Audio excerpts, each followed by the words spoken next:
Today we will discuss about the economic causes of the revolt of 1857. सबसे पहले आपको पता होना चाहिए टर्म इकोनॉमिक का क्या मतलब होता है। देखिए, इकोनॉमिक का मतलब होता है आर्थिक। इकोनॉमिक का मतलब क्या होता है? आर्थिक। और आर्थिक का मतलब होता है related to money. Related to money. ऐसे बहुत से ऐसे रीजन्स भी थे जिन्होंने हमारे देश की अर्थव्यवस्था को बर्बाद किया, और इसकी वजह से लोग क्या हुए? रिवोल्ट करने लगे। देखिए, जब हमारे देश में अंग्रेज आए थे उससे पहले की स्थिति मैं आपसे एक बार डिस्कस करता हूँ कि हमारे यहाँ पे जो कल्टीवेशन का काम जो होता था, सबसे पहले एग्रीकल्चर की बात करें। एग्रीकल्चर किस तरीके की होती है? एक ट्रेडिशनल तरीके से एग्रीकल्चर हुआ करती थी। लोग जो है सब्सिस्टेंस फार्मिंग किया करते थे अपने परिवार के लिए, और अपने लिए खुद करते थे मौज, और जो अपना खाना पीना होता था वो उगाया करते थे।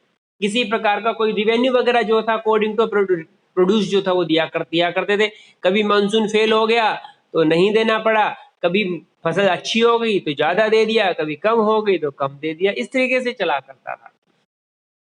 दूसरी बात अगर हम बात करें, हम यहाँ पे आपकी क्या कहते हैं उसे, इंडस्ट्री की, तो हमारे यहाँ पे इंडस्ट्रियलाइजेशन नहीं था, सिर्फ कटेज इंडस्ट्री हुआ करती थी। गांव की पूर्ति के लिए गांव के लोग ही क्या करते थे? इंडस्ट्री, जैसे कि गांव के अंदर लोहार हुआ करते थे, वो लोहे का सामान, लकड़ी, जैसे आपका खेती के लिए हल वगैरह बनाना, राजाओं के लिए तलवार वगैरह, भाले वगैरह बनाने का काम।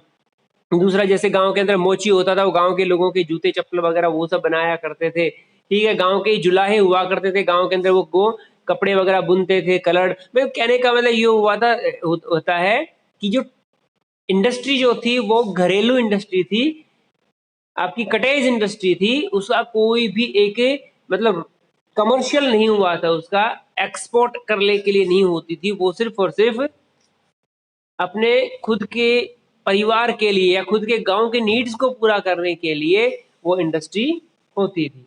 लेकिन अंग्रेजों के आने के बाद सीन बदलता है और उन्होंने वो सब चीजें चेंज करवा दी।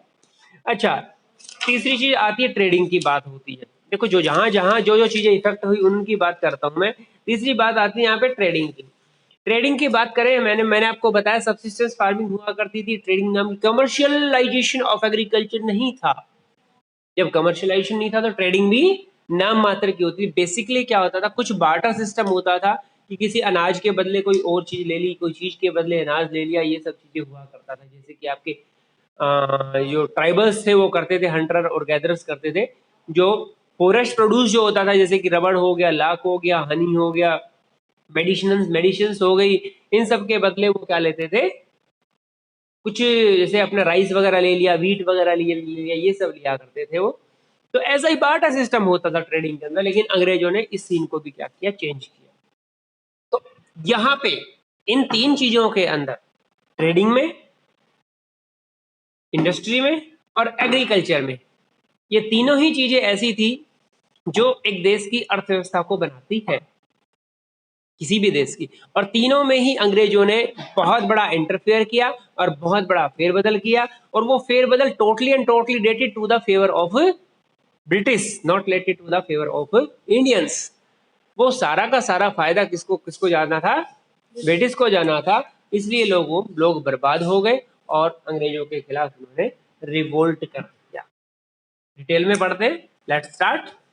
Economic exploitation of the country, देश का आर्थिक शोषण, वॉज ए वेरी इंपॉर्टेंट काज, एक बहुत ही महत्वपूर्ण कारण था, of the popular discontent against the British. अंग्रेजों के खिलाफ जो लोगों का गुस्सा, डिसकंटेंट का मतलब गुस्सा, नाराजगी का एक बहुत बड़ा कारण था इकोनॉमिक एक्सप्लॉइटेशन, आर्थिक शोषण। अंग्रेज यहाँ पे हमारे देश में सुशासन करने नहीं आए थे कि हम यहाँ पे राज करेंगे, यहाँ के लोगों को शिक्षित करेंगे, यहाँ की अर्थव्यवस्था को मजबूत करेंगे। नहीं, वो यहाँ पे शोषण करने आए थे, because they were trading company. वो ट्रेड करने थे, और ट्रेडिंग का मतलब होता है मैक्सिमम प्रॉफिट अर्न करना। क्या क्या किया उन्होंने? Ruin of trade and handicraft, सबसे पहले उन्होंने स्टार्ट किया किस चीज पे? ट्रेड और हैंडीक्राफ्ट को बर्बाद कर दिया। क्योंकि उन लोगों ने हमारे देश में अपनी चीजें हमारे देश के लोगों पे थोपनी थी। जैसे कि आपको बता दूं, हमारे देश पे उन्होंने खुद के देश का बना हुआ कॉटन हम पे थोपा। कपास यहाँ से ले जाते थे सस्ते में, वहां से कॉटन बना करके और यहाँ महंगे दामों में बेचते थे। अब जब यहाँ पे कॉटन तैयार हो रहा है तो वो लोग क्यों खरीदेंगे बाहर का कॉटन? इसलिए उन्होंने यहाँ के हैंडीक्राफ्ट को क्या कर दिया, बंद कर दिया, हैंडलूम्स को बर्बाद कर दिया। The British deliberately destroyed Indian arts and crafts. उन्होंने बर्बरता से हमारे देश की आर्ट को और क्राफ्ट को, कला और कलाकृति को नष्ट कर दिया। Heavy duties on Indian silk and cotton textile during these industries. हमारे देश के सिल्क और कॉटन की डिमांड हुआ करती थी अदर कंट्रीज में, लेकिन उसके ऊपर इतनी ज्यादा ड्यूटी लगा दी गई, कस्टम ड्यूटी लगा दी गई, इतना ज्यादा टैक्स लगा दिया गया कि वो इतना महंगा हो गया कि बिक ही नहीं पा रहा। ऑन द अदर हैंड, दूसरी तरफ उन्होंने क्या किया, British goods were imported into India at nominal duty. हमारे देश से जब बाहर कहीं कोई हमारा मटेरियल जा रहा है तो उस पे उन्होंने ड्यूटी लगा दी बहुत ज्यादा, और ब्रिटेन से जो मटेरियल यहाँ पे आ रहा है, इंपोर्ट हो रहा है, उस पे बहुत ही कम ड्यूटी, इसलिए क्या हो गया, सस्ता पड़ गया। सस्ता हो गया तो इसका मतलब क्या हुआ, लोगों को मजबूरी में सस्ता माल खरीदना पड़ा। अब इस कारण से अंग्रेजों की जो मटेरियल था, इंपोर्टेड मटेरियल था, उसकी बाढ़ आ गई मार्केट में।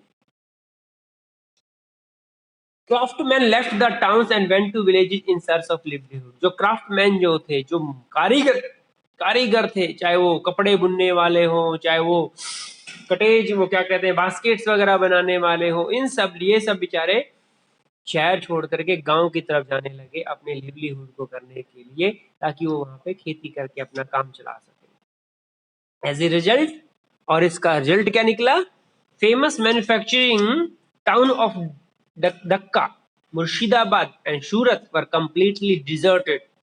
बड़े बड़े उस वक्त के जो मतलब मैन्युफैक्चरिंग टाउन थे, जैसे कि ढक्का, जो बांग्लादेश की राजधानी है ढाका, मुर्शिदाबाद, सूरत, ये सब क्या हो गए, डेजर्टेड हो गए, सुनसान हो गए।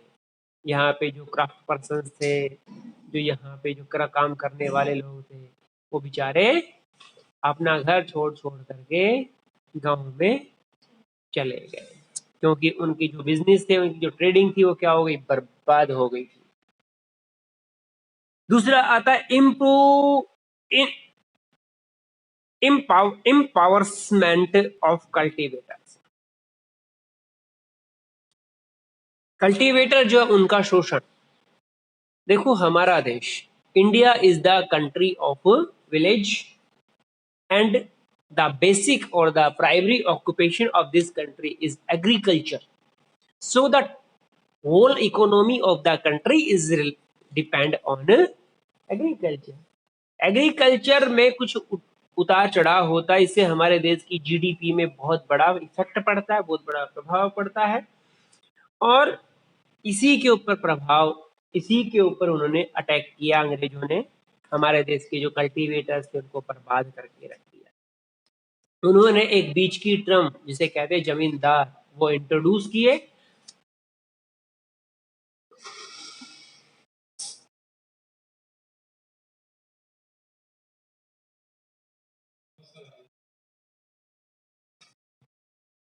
The permanent settlement of Bengal, आपने पढ़ा था सबसे पहले स्टार्टिंग में बंगाल के अंदर परमानेंट सेटलमेंट हुआ था। और if you know very well what was permanent settlement, it was totally and totally related to the exploitation of cultivators. Permanent settlement, उसके अंदर क्या किया गया था, जमीनें जो है वो परमानेंटली किसको दे दी गई थी, जमींदारों को दे दी गई थी, फिक्स रिवेन्यू के ऊपर। और जमींदारों ने अपना जो रिवेन्यू फिक्स नहीं किया था किसानों से, और वो अपना मनमाना वसूल करते थे। The permanent settlement of Bengal made zamindar the absolute owner of their estate. उस जमीन के कंप्लीट मालिक बन गए जमींदार, और फार्मर जो थे, जिनकी ओरिजिनली वो जमीन थी, ओरिजिनल कल्टीवेटर्स थे, वो बन गए लैंडलेस फार्मर। लैंडलेस फार्मर और फार्मिंग लेबर बन के रह गए वो, जिन्हें बहुत बड़े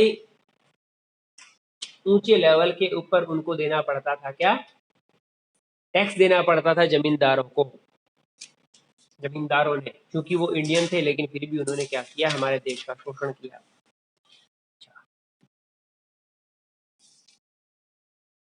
They had the power to eject the cultivators for non-payment of dues.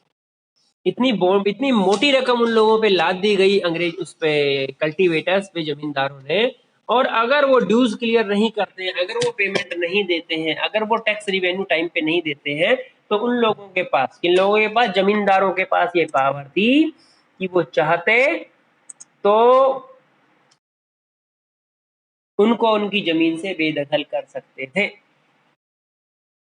Bad monsoon were the disaster for the peasants, और ऊपर से अब आपको पता है उस वक्त इरिगेशन के तो कोई सिस्टम थे नहीं, और जो लैंडलॉर्ड्स थे, जो जमींदार थे, उन लोगों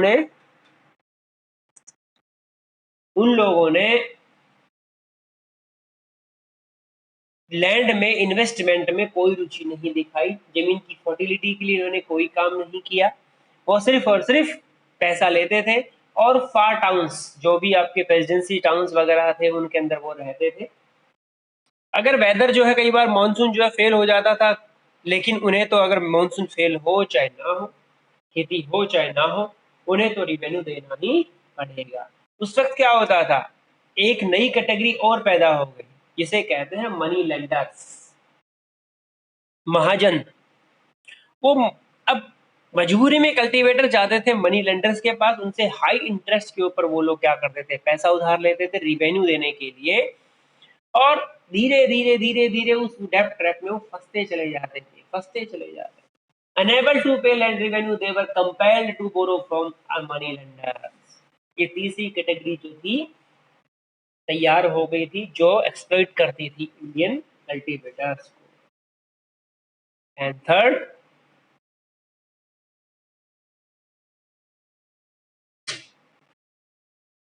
India reduced to an agriculture colony of the British. हमारे देश में पहले इंडियन जो थे वो अपने खुद के लिए काम किया करते थे, खुद के लिए वो लोग क्या करते थे,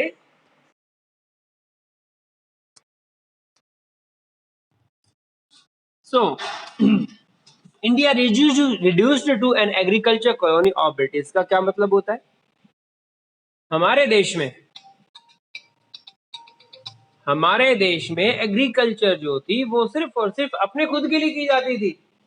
अब अंग्रेज यहाँ पे एग्रीकल्चर करवाने लगे खुद के बेस पे, मींस एक यहाँ पे जो एग्रीकल्चर है वो अब किसके लिए होने लगी, ब्रिटिश के लिए, नॉट फॉर इंडियंस के लिए नहीं, बल्कि वो ब्रिटिश के लिए होने लगी वो चीज। India was being governed by the British to fulfil their interest. Bharat में अंग्रेज जो है वो अपनी जितनी भी जरूरतें थी, चाहे वो मनी की जरूरत हो, चाहे वो यहाँ के नेचुरल रिसोर्सेज की जरूरत हो, सब यहाँ से पूरी करते थे। एग्रीकल्चर के लिए भी उन्होंने क्या किया, कमर्शलाइजेशन कर दिया, इंडिगो कल्टीवेशन यहाँ पे करवाना शुरू कर दिया, ओपियम कल्टीवेशन यहाँ पे करवाना शुरू कर दिया, जूट का, ओपियम अफीम, जूट का कल्टीवेशन जो है वो यहाँ पे करवाना शुरू कर दिया उन लोगों ने, और इसका बेनिफिट उनको मिल रहा था, लेकिन हमारे देश के लोगों को इसका बेनिफिट नहीं मिलता, क्योंकि बहुत ही नॉमिनल रेट के ऊपर वो चीजें उनसे ली जा रही। They insisted on the cultivations of export crops such as jute, opium, indigo. अंग्रेजों ने हमारे देश के जो कल्टीवेटर्स थे उनके ऊपर दबाव डाला कि वो जो एक्सपोर्ट करने वाली जो चीजें हैं, जिनसे उनको प्रॉफिट हो अंग्रेजों को, वो फसल उगाने के लिए उनपे क्या डाला, प्रेशर डाला, जैसे कि जूट है, ओपियम है, इंडिगो है। British companies manage the export trades. British company जो थी वो एक्सपोर्ट ट्रेडिंग को क्या करती थी, मैनेज करती थी। इसका मतलब क्या हुआ कि इंडिया के अंदर जो माल आ रहा है इंपोर्ट होकर ब्रिटिश से, उसके ऊपर ड्यूटी नॉमिनल हो गई। इंडिया से जो माल जा रहा है उसके ऊपर ड्यूटी क्या हो गई, बढ़ गई। ठीक है। तीसरा, manufacturers in England required many raw material such as cotton, oil seed for their industries. उन दिनों में ब्रिटिश में इंडस्ट्रियल रिवोल्यूशन हो चुका था, औद्योगिक क्रांति आ चुकी थी, मशीनिंग आ चुकी थी, लूम्स वगैरह जो थे वो हैंडलूम की बजाय मशीन लूम आ गए थे, उन्होंने अपना प्रोडक्शन बढ़ाने के लिए अपनी कॉलोनीज जो थी, उपनिवेश जो थे, उन लोगों का उनका यूज किया, और रॉ मटेरियल सारे कॉलोनियल एरिया जो थे वहां से आते थे, जैसे कि जो भी उनके कॉलोनी जो थी वहां से आते थे। देश दस made India an agriculture colony of the British, और इस प्रकार से हमारा देश ब्रिटिश के लिए क्या बन गया? एग्रीकल्चर कॉलोनी, मतलब कृषि उपनिवेश बन गया। यहाँ पे वो सिर्फ और सिर्फ खेती का सामान जो यहाँ पे होता था, वो अब हमारे देश के लोग मजबूरन खुद के लिए खेती ना करके अंग्रेजों के लिए खेती करते थे, और उसमें उनको बहुत बुरे तरीके से वो बर्बाद हो गए। ये भी एक बहुत बड़ा रीजन था 1857 की रिवोल्ट का। आगे के जो 2 पॉइंट्स है वो हम कल डिस्कस करेंगे।